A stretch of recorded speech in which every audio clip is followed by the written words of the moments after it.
Pemirsa, Pelabuhan Mamuju di Sulawesi Barat dipadati ribuan pemudik asal Kalimantan. Sementara di Jakarta, ribuan pemudik mulai meninggalkan ibu kota menuju kampung halaman.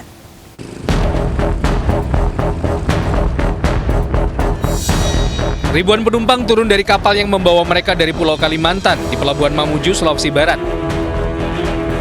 Para penumpang ini memilih mudik awal untuk menghindari kepadatan penumpang jelang puncak mudik Lebaran.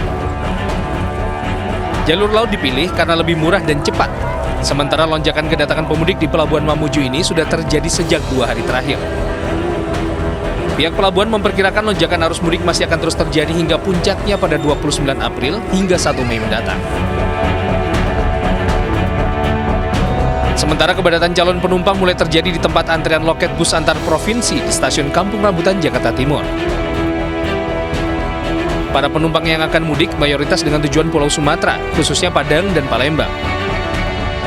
Lonjakan penumpang diperkirakan akan terjadi pada H-7 sampai H-1 menjelang Lebaran. Peningkatan penumpang juga terjadi di Stasiun Pasar Senen, Jakarta Pusat. Setidaknya 12.600 penumpang diberangkatkan dari Stasiun Pasar Senen dengan menggunakan 26 rangkaian kereta hari ini. Mayoritas pemudik memilih pulang lebih awal untuk menghindari kepadatan. Mereka juga memilih moda transportasi kereta karena dinilai lebih aman dan juga untuk menghindari kemacetan. Puncak arus mudik di Stasiun Pasar Senen diperkirakan akan terjadi pada 27 April hingga 1 Mei mendatang.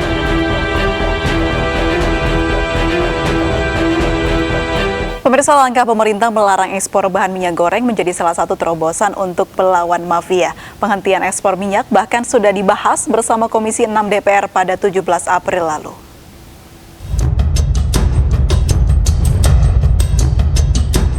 Gonjang-ganjing kelangkaan yang berdampak pada tingginya harga minyak goreng berujung pada keputusan Presiden Joko Widodo melarang ekspor bahan minyak goreng mulai 28 April 2022.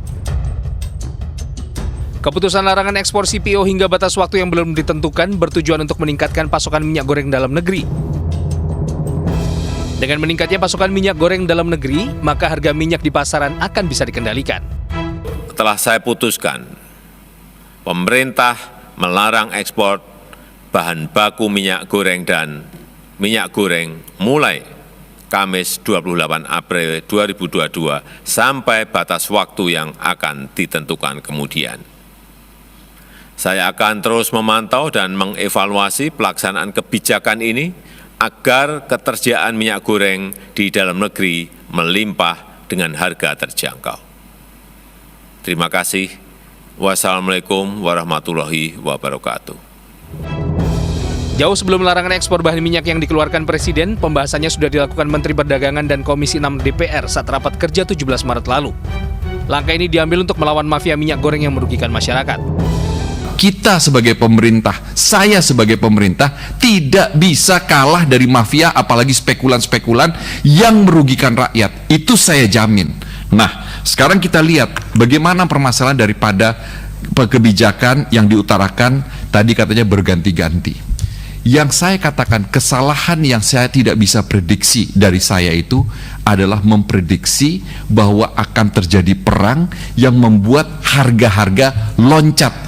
Itu saya akui sepenuh hati dari hati yang paling dalam. Gayung pun bersambut, Kejaksaan Agung kemudian menetapkan Dirjen Perdagangan Luar Negeri Indrasari Wisnuwardana menjadi tersangka.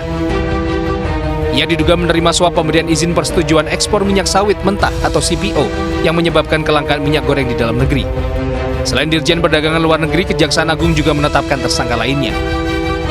Lewat kebijakan pelarangan ekspor minyak goreng, kini publik menanti akankah harga minyak goreng curah kembali normal dan terjangkau oleh masyarakat?